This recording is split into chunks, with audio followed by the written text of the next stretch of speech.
All right, so thank you so much for staying in my room. I don't see myself as a creator. I see myself as a CEO and business owner, but I've become an accidental creator. When I talk about being a YouTuber, I'm an accidental YouTuber, and it's all these guys' fault. And Luke is in my slides this year, Tom, but you're not, and I feel really bad about that. So if you're here last year, they were in my slides, and it's all their fault. But what I'm going to talk about is how we use YouTube as the core for content and how you can use that yourselves. So creating content that goes on YouTube, but you use it for all of your content across all your different platforms. So just very quickly about me, I run a LinkedIn marketing agency where we do content for our clients. Our clients are B2B companies, thought leaders, who want to be seen online but don't have the time to do it themselves. This is also me with the King, which is my favorite photo in my business. I got to meet the King, so I'm also a small business champion in the UK, so I'm very passionate about helping small business owners, especially women, get visibility online and help grow their business. I wrote a book that got published this year called Rage. Thank you. Yes. It was really hard. But I got it out there, and it's called Raise Your Visibility on LinkedIn. And yes, I have 110,000 subscribers on YouTube. Last year, I thought it was 10,000, but Matt had the date check. It was 12,000 when I was here last year. And genuinely, the things I picked up at this conference from the speakers and talking to people in the hallways were what really helped move the needle forward in my business for YouTube. So hands up who feels like creating content is like being on a hamster wheel. Spot the AI image. Yeah, it's like never ending, right? And I have to confess that I am my own worst client. We're really, really good. Our clients get our clients' stuff out on time. It's all scheduled ahead, a month ahead, 6 weeks ahead. My own stuff, I'm a just-in-time person, which is not good. I'm going to go to Ashley later for my strategy talk. But do these things sound familiar? I'm just stuck on the content treadmill. I've made a video. Now, what do I do with it? If you're like me, you stick it up there and you're like, oh, that's it, done. My podcast is like that. So I've had a podcast since 2017, I think. It's like about 250 episodes. And it's the most neglected part of my business, but I do it because I love it. And I release it. It's supposed to go out every week. It doesn't go out every week. But once it's published, it's kind of, that's all I do with it, which is terrible. But then I'm so busy running my business. And I actually prefer making the videos, but I still do the podcast. So it's like kind of a wasted resource, which is not what I want you to. So my whole talk is about not doing that. Don't do what I do. Do what I suggest you do. I'm posting everywhere and growing nowhere. So hands up who actually has a YouTube channel. Okay. And who is then posting on, keep your Instagram, LinkedIn, Facebook. Is anyone posting on Facebook anymore? Yeah. Yeah. Twitter/X, Blue Sky, TikTok. Okay. Are all the TikTokers under the age of 40? That's what I want to know. Feel like I turned 50, and I'm like, TikTok's not for me. You can try and convince me differently if you want. But what if you could create one video a month that could do all of this for you? Help to build your authority online. Save you hours of thinking, what am I posting today? Where am I going with this? What am I doing with this?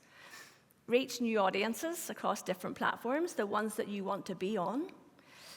Get new traffic and leads. Is anyone getting leads from their YouTube channels? 2 people in the room. Well, you guys, come on, you've got to raise your hands. There's this whole thing about get a YouTube channel, get people to follow you and subscribe to you and get your views, but actually, what's the point of it if it's not turning into something? Because if you're relying on the YouTube ad revenue, to build your business. That's, there's so much more opportunity than that. And also keep working for you 24/7. Like that a lot. So I've got some good news. This is us all skipping into the fields around Birmingham. Are there fields around Birmingham? Yes. Okay. So I came up with a framework that I call COPE, how to cope with video. And it's got two angles to it. So there's literally how to cope with putting yourself on video. So hands up who is like, I don't want to be on video. Just you and me, is it? Everybody else here is like super confident. I'm happy to be on video. So a lot of people come to us because they want to be on video, but they're like kind of terrified of it, especially putting video on LinkedIn. Are you all putting video on LinkedIn? At the back, that's it. Okay, it's a huge, huge opportunity. So my whole business is about LinkedIn, and normally that's what I talk about, but this is a YouTube conference, and I have a YouTube channel, accidentally, so I'm talking about that. But the other thing is about coping is create once, publish everywhere. So I have a background in software engineering. I was an IT project manager and a software engineer for about 15 years before I started my own business. And I love a good framework and a process and an acronym, like all good geeks do. Create once, publish everywhere. So what you need to think about, first of all, is what is your core content. Joey's core content is smoothies, right? Making smoothies. So my core content is how to raise your visibility on LinkedIn. So I want you, this is kind of like, you can take notes in this session because I've got ideas for you guys, but I also have at the end, there's an ebook, it's like 16 pages that goes through everything and step-by-step framework for you all to grab at the end if you want as well. But you want to think about, what do I want to be known for? So Luke, you said at breakfast when you started doing YouTube a long time ago now, you were just making videos about everything and anything, right? And I was the same. So how I started YouTube was I was actually in a mastermind with these guys in the start of the pandemic. And I think I got an email from YouTube saying, oh, you've got 10,000 views on a video. And I was like, I don't have a YouTube channel. So where's that coming from? And it turned out back in 2016, I think, I had decided I was going to go on YouTube, set up a channel, made like 4 videos on how to use Facebook, and then just forgot that I even had it. And I got this email, so after 4 years, I got 10,000 views in this video. And I said to these guys, I got this email from YouTube, and I didn't even know I had a YouTube channel. And they were like, you should be using YouTube to talk about LinkedIn. And that's kind of where this all came from. And I thought, at the start, oh, well, I'll do lots of social media videos. And that's why it took me from 2020 to 2024 to grow from, I don't know, less than 100 subscribers to 10,000 subscribers. And once I focused in and understood who my audience were and what they wanted from me, that's when I started to really grow the channel. But if you are posting everywhere and not really thinking about it, you're going to get nowhere. So you want to be really strategic about this, okay? Starting with your strategy, does anyone, are you guys do you have a team? Are you solopreneurs? Hands up who has a team. Right, okay. So the who in this is not necessary. There's 2 who's. There's who are you trying to talk to, but who do you have in your team who is going to help you with this or do this work with you? So when we work with companies, it's like, who are we going to put in the video? Because it's not the business development guy who hired me in the first place. He's no interest in being in the video, so he's selecting who in his company is going to be on the video. But who is also going to be involved in filming, editing, writing, all the bits that come with it. So who is it for? Who is the target audience for your video content? Then we want to think, well, what are we actually trying to say? And that's really important, because if you're trying to use this to build a business, you need to be talking about things that your client is interested in, wants to learn about, and maybe like what they're struggling with or what you can help them with. I really believe if your content comes from being helpful to people and helping people with an issue that they have, that is the best way to grow. And then you grow an audience who are interested in what you have to say, and that's across all your platforms. There's no point in me having 1 million subscribers on YouTube if they're not really, like I put up a new video that's about how to build your business on LinkedIn, and they're all like, oh, no, not interested in that. They're not going to engage with that. So, what is it you're trying to do? What are you trying to say? What are you trying to help them with? Where is your audience? So my audience, I know, are on LinkedIn, unsurprisingly, but also a lot of the people we work with want to be on LinkedIn, but aren't on there yet. So I actually get clients through Instagram and YouTube. And I don't really do Instagram very much. So that's when I also started to pay attention to YouTube, was I started to get really big companies interested in me and connecting with me on LinkedIn. And when I said, where did you come from? How did you find out about me? He said, oh, I was Googling something and I found your video. And I came to connect with you. And that's when it started to really become a thing for me and start to generate a lot of revenue. And then when are you going to do this? When are you going to make these videos? Because you have got to carve out time to do it. Because it's blooming hard work getting organized and getting yourself into a schedule. And when are you going to post it? Confession time, only since being in San Diego. I don't need my glasses, Luke, thank you. When I spoke at Social Media Marketing World last month in San Diego, and I spoke about LinkedIn, but I went to see what the YouTube people were speaking about and learning from them. And I came out of that and I thought, right, Louise, you're going to get really properly serious about this YouTube channel now. It's going to be really strategic. It's going to be the source of all your leads.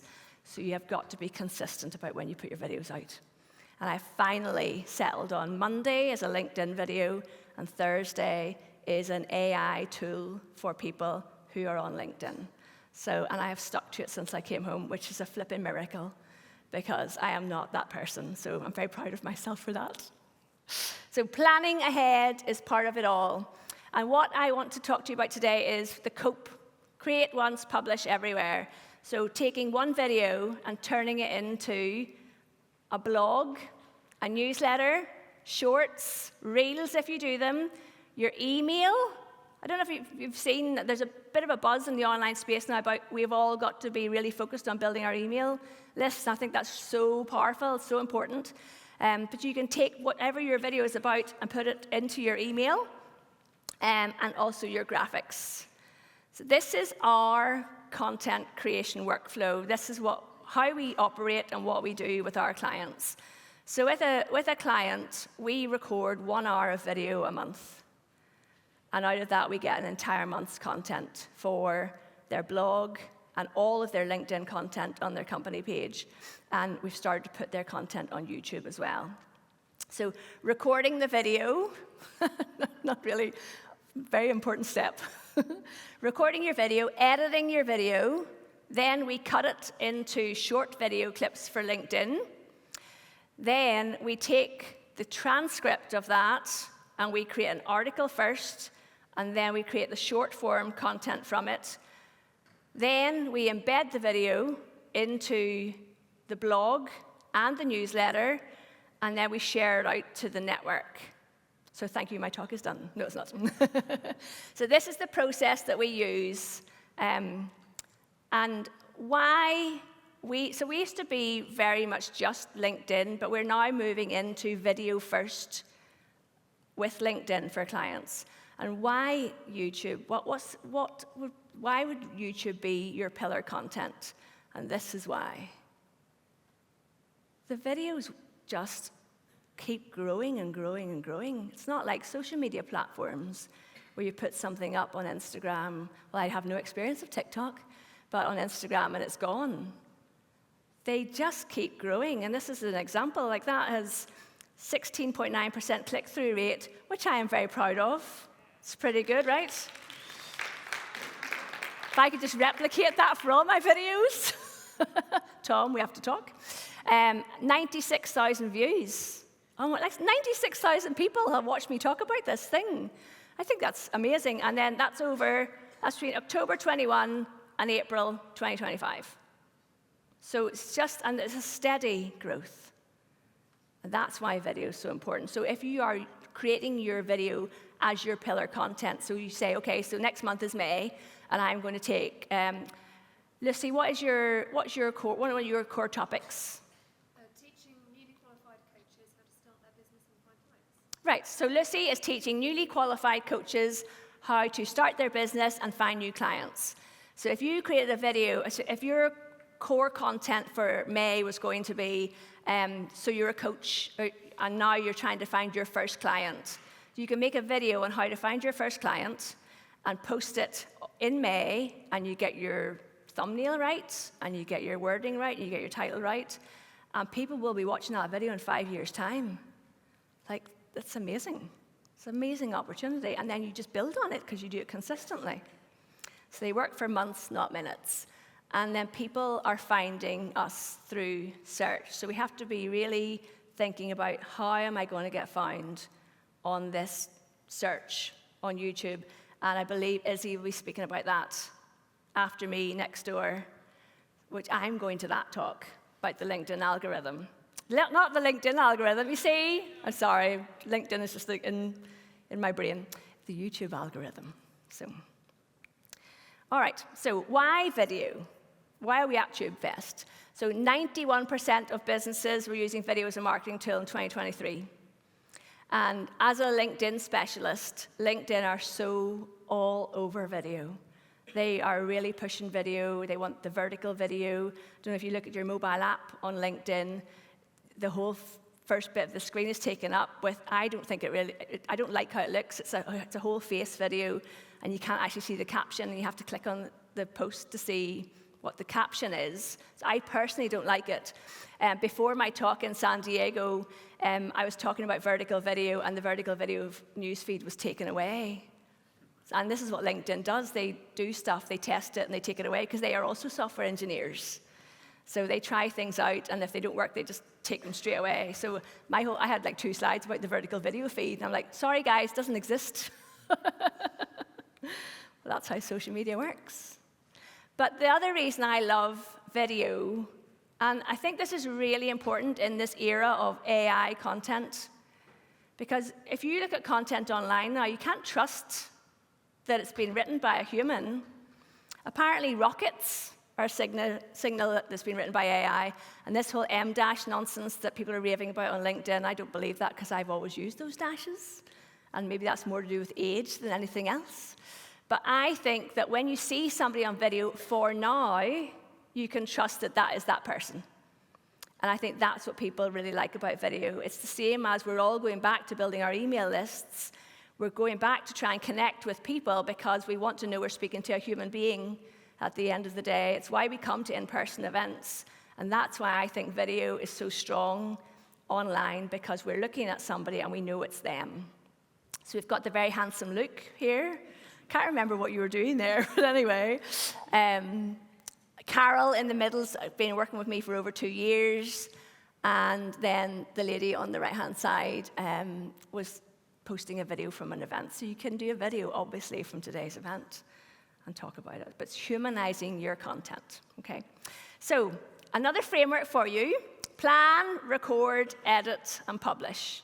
So PREP, which I think is quite a nice acronym, right? We're coping, and now we're prepping. Who is using AI to help them come up with their content strategies at the minute? Yeah. So my Thursday tool video yesterday is literally a conversation of me with ChatGPT, walking through how I used it. I made a fictional business, and I walked it through. Here's the client. Here's what I want to do. Can you help me come up with the next 3 months' content? So you can go and have a watch through that video. But I think AI, for me, should be used as a tool. It shouldn't be replacing anything else. I absolutely don't think you should use it to write your content for you. But I think you should use it to generate ideas. So to use it as a helper, and then take that and put your own spin on whatever it is suggesting to you. But if you're doing that, this is the key. It's what do you actually ask it? So don't say, please create me 3 LinkedIn posts. I'm a coach helping new coaches. That's not what we want to do. We want to use, this is what I recommend anyway, is using AI as an agent. So you start to use it as a mentor, asking questions. So you've got to think about what prompts to give it. And the prompt in the video I did yesterday is so detailed, but that's why it gives really good answers. So you give it really good context. And if when you're having these conversations with, say, let's pretend it's just ChatGPT, and you go in and you say, okay, so I am running a LinkedIn marketing agency. We work with B2B clients. We are video content first. Our clients are, they have 150 plus employees, blah, blah, blah. You give it as much information. Then the key thing I ask it is, what else do you need to know from me? Before it does anything. So you're letting it ask you clarifying questions. And then I say, please give me your answers, but in step by step. Because it just spits out lots of this stuff. And you're like, oh, that's like 7 things. That's too many things. And I'll actually say, sorry, could you go back, please, and just do that one by one? Your clarifying questions. I don't want to answer 7 clarifying questions. So you build it all up, and if you have the paid version of ChatGPT, what I've done is I've created these projects. So you go back into the project. So I have a project for my podcast, I have a project for my YouTube channel, and it remembers what we talked about the last time and keeps it up to date. And don't just accept its first answers. You go back and say, well, I didn't really like what you said there. Can we change that? I think it's really important to create videos for your audience. We can get blindsided by seeing somebody else who's got like a huge success doing something, and you think, but that's not your audience. So think about who your audience is and who you're trying to speak to. And I thought the best way to show how we do this repurposing thing is to show you what I did with this one video. So I actually did the thumbnail test on this video, and it was interesting. So have you used the YouTube thumbnail test? Yeah. So it came back that this thumbnail, it picked this thumbnail, but this thumbnail had like 48% of the view share, and the other thumbnail had 51% of the share. And I was like, well, then I'm picking the one with the 51%, so this is not the thumbnail anymore. It was just little tiny tweaks to it, but I thought that was interesting. So this is a video, how to use, why should you invest in premium business on LinkedIn? This is the purpose of this video. And after being in San Diego, I made this video over 7 minutes on the advice of my friends and colleagues who were like, you can't do, because lots of my videos are 2 minutes long.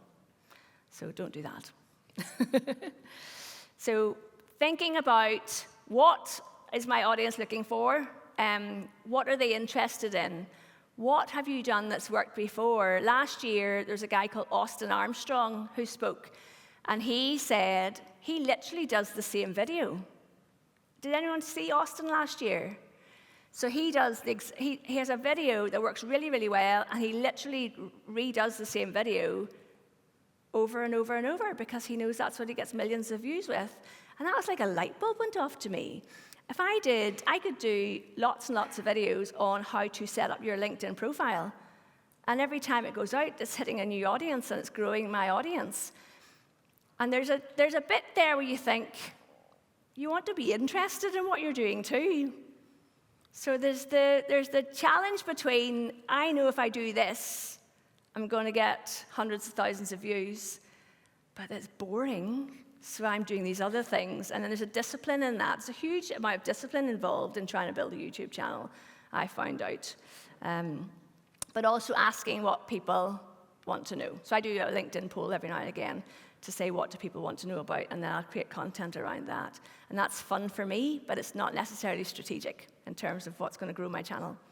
So after we plan, we hit record, and this tip is one that I should follow and don't do. Because I've got one of those brains that just jumps all over the place all the time. So I would love to be saying, so disciplined, I'm going to take one day and do all my videos in that one day, and I just can't do it. But we do it for our clients. We do it in 1 hour, and we get all the content from that.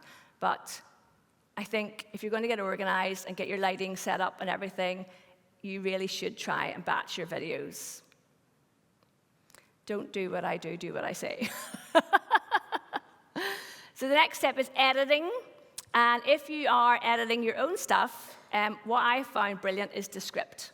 If you are using Descript. If you've not used Descript yet, then check it out. I think it's brilliant. And this is how we take the video and repurpose it, okay? So if you want to grab that link, somebody's taking it there. Anyone else here using Descript? Yeah. Have the rest of you not heard of it or not tried it? No. It is an AI tool. I find it phenomenal, actually, for what we do, especially for creating content for LinkedIn. So when you upload your video into Descript, and then you edit it by editing the text. So you take your ums and your ahs by editing the text and removing the filler words. But then this is the bit that I love, and this is the bit that businesses need to be taking notice of.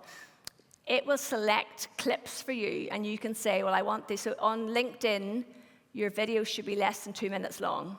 This is the new guidance from LinkedIn. They want vertical video. Doesn't always work, but you can say, create video clips. So out of my 10-minute video, I want to have 4 clips, and I want them to be 90 seconds long, and it will go through, and it will pick out the best ones. And then you can say, well, that's not the ones I want, and you redo it. Then, this is where I find the gold in all of this, is the transcript. Because if you have recorded a video that's 10 minutes long, you've said really good stuff in that video. I'm assuming because you're all brilliant, right? Right? Yeah, come on, positivity. So you can export the transcript, and that is what we then turn into everything else. So you edit your video, and then you go and you publish your video. And that is the first step, is getting the video up on YouTube. And you have to think about your thumbnails, and you have to think about your titles and all that stuff. And there'll be people that talk about that later on today. A side story, my thumbnails, I had to change 300 thumbnails on my channel in January, because when I went to publish my book, which is called Raise Your Visibility on LinkedIn, the LinkedIn lawyers said I couldn't use their logo on any of my content. And I had to go through and change every single thumbnail on my YouTube channel, which was actually quite soul-destroying, especially when you go to YouTube and you see everybody else has got it on theirs. So not fun. Anyway, publish. So this is the original video then on YouTube. And at this stage, I think it's got 193 views, okay? And I know now that my videos grow steadily over time, so that will end up with thousands of views. But I don't get some people post a video and it's got thousands of views in the first 2 days. That's not how mine works. People find it and come to it, and then it grows over time, because it's all evergreen as well, unless LinkedIn makes a drastic change. So posting it on YouTube, and now we're going to post it to everywhere. So, do you have LinkedIn newsletters? I didn't ask, are you all on LinkedIn? Yeah, okay. So, the newsletter is the secret weapon on LinkedIn. If you have not got a newsletter on LinkedIn, please start one after today. I have 6,000 subscribers on my LinkedIn newsletter, and 50% of those people have opted in to receive it into their inbox. That's why it's powerful, because it just doesn't sit on LinkedIn. It gets sent to the person's email as well. It's amazing. And people will sign up for your newsletter who are not connected to you or not even following you on LinkedIn. So it's a really, really powerful tool. So highly recommend you start using one if you're not. But I will take the transcript and use that as the bones to write my LinkedIn newsletter. So let's say we've published the video on Monday. On Tuesday, the newsletter is going out. The video is then embedded into the newsletter as well. So that's the first place we're putting it. Then we take it, and again, making tweaks, because I'm not just going to stick a newsletter on my website, making tweaks to turn it into a blog for my website, which I think this is another reason my YouTube channel grew really well, was because I always embedded my videos into my blog. So the Google Juice liked the fact that there was a whole blog written with the video content in it as well. So the second place that goes on is the blog. Okay? Embedding the video into both of those things, so that you're starting to get more views on the video. Then going back to your transcript and pulling out short posts for LinkedIn. So with our clients, if we do an hour's content, we will have 4 videos out of that, and out of those 4 videos, we will have 3 posts from each of those videos for the posts for their LinkedIn company pages. Because the reason I love this is because when I first started doing LinkedIn content done for you, one of the things we found challenging was a lot of our clients would hire us because they just couldn't be bothered to do LinkedIn, or they didn't have the time or the interest, but they knew they needed to be on there. And we would say, well, what do you want us to post about? You know, let's look at your strategy, who are we trying to talk to? Do you have a blog? Do you have resources? And they'd be like, some of them were like, well, can you just talk about, you know, organizational development? I'm like, well, no, because that's not my expertise. And so I realized that if I videoed them and interviewed them on their area of expertise, we would take that video and that would become the basis of what we would create the content on. And then I was like, oh, now suddenly we've got this video content. So it kind of all moved on from there. So the short posts then for LinkedIn or whatever channel you're on, this lady's on Facebook. And then I link to the video in the comments of the post.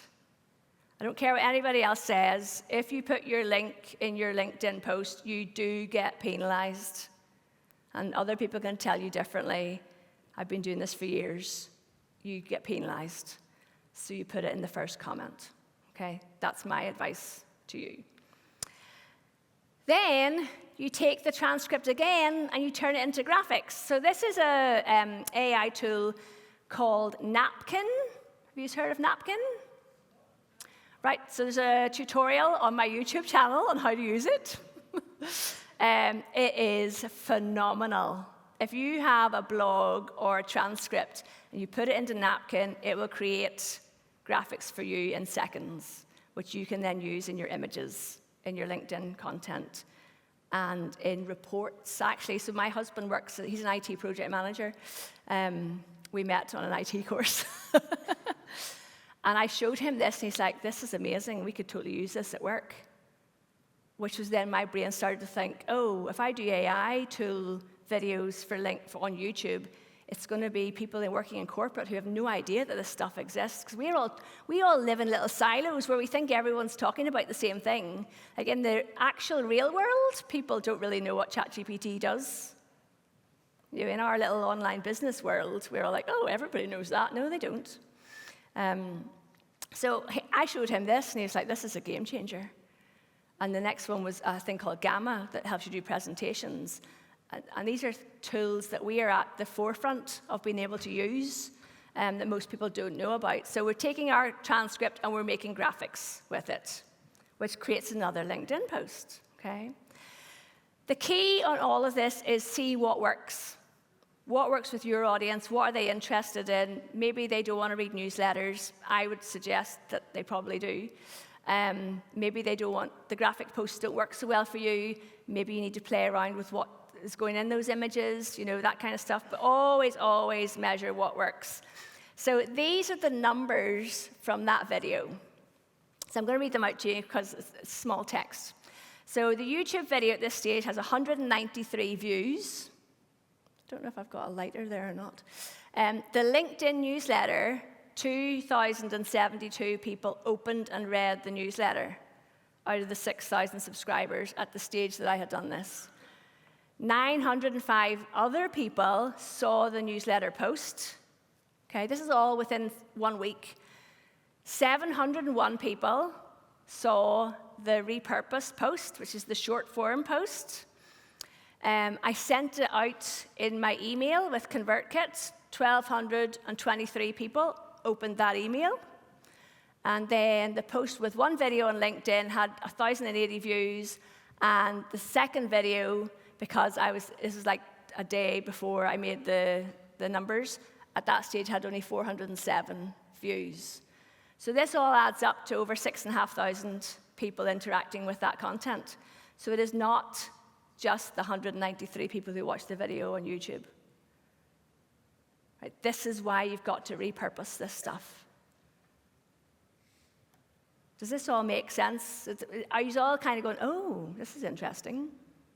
Or you're like, yeah, we were really doing that, Louise.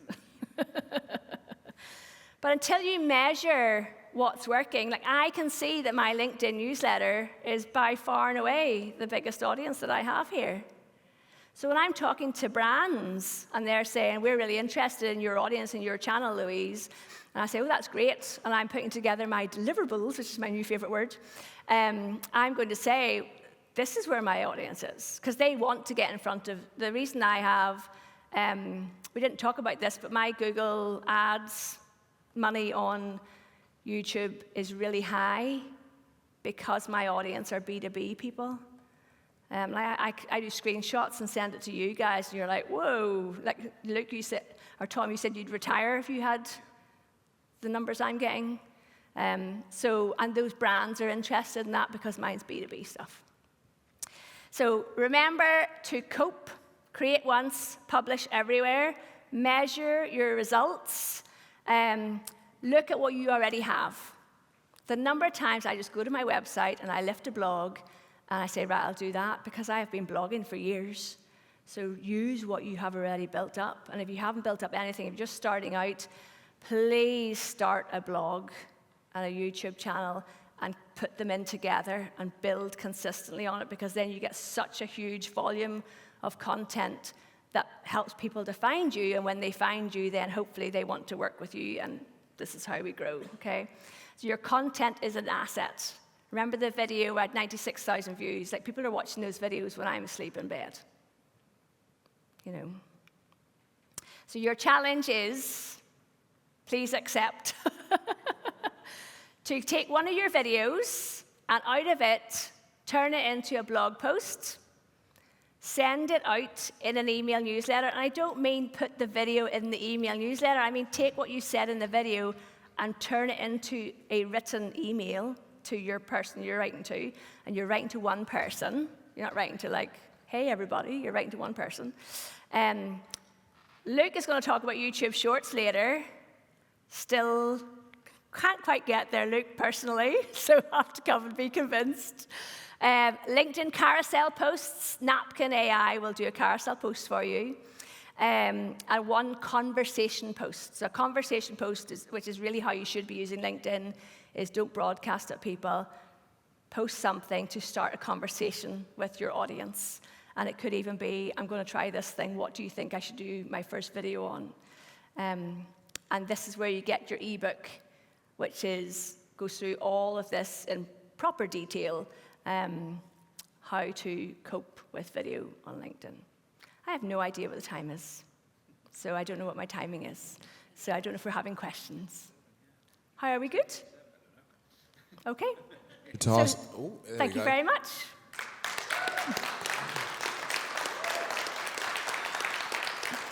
Let's go, let's go. Can we have another round of applause for Louise Brogan, please? Come on, guys. Some energy, come on. She just gave you the roadmap of repurposing your content as if, like, you're a social media pro. So, do any of you have a question? We've got time for one question. Ooh. Does anyone have a question? Oh, yes. Please. How important is it to go live on LinkedIn in terms of growth and visibility? So very few people do it. So if you can go live, absolutely, absolutely do a LinkedIn Live. Because this is the thing with video, and like, yes, video is increasing on LinkedIn 36% year on year. That does not mean that a lot of people are doing it. There's 1 billion accounts on LinkedIn, and out of those accounts, I think it's like 2% of people are posting at all. So if you're posting on LinkedIn, you're in the top 2% of the people on LinkedIn. If you're doing video, then you're higher. If you are going live, then you are like so visible. So I do LinkedIn Lives, and we actually did a thing with one of my clients where we did a 2-day forum. Can you imagine the repurposing we were getting out of that? So we did a 2-day live forum. It streamed for 4 hours a day for 2 days, so we had 8 hours of video content. And I just said to my client, this is amazing. We had 4 keynote speakers each day. All of those keynotes, they've turned into 30-minute videos that we're putting on their YouTube channel. And I have literally got 6 months' worth of content out of that. So absolutely do the live, but then repurpose it. Would you do a live at the same time Well, yeah, if you can be consistent at that, yeah, of course, yeah. And then that live stream onto YouTube at the same time, yeah, absolutely.